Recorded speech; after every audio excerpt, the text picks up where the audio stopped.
My AB grow test pails are going to get a slight revamp, and that's to make this a little bit easier to run different experiments in them.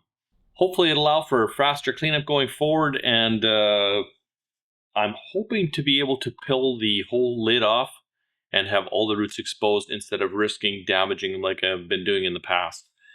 To start out with the pipe that's coming out from the pump, I'm going to chop this thing down well below the pail lid and then try to flush mount the drip irrigation, which will eliminate these hooks having to be inside the cups.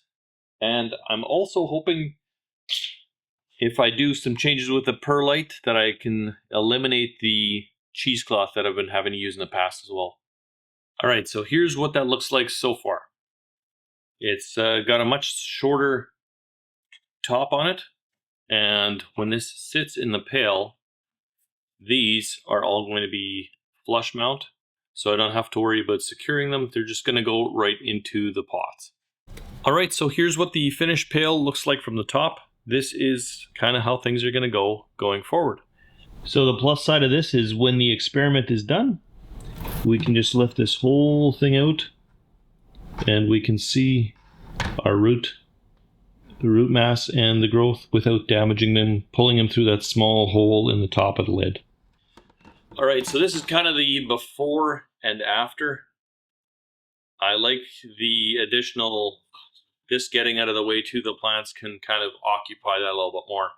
So that's the before and after.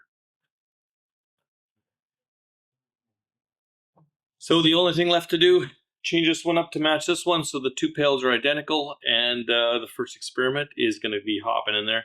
If you're curious what that is and you want to see the results of that one when it's done, I will leave a link to that on the side. I'm going to be trying to make a Miracle-Gro formula that actually works in hydroponics. So I'm going to have to add a couple of things and supplement, but I'm trying to do it so it works for the home user. We'll see how it goes.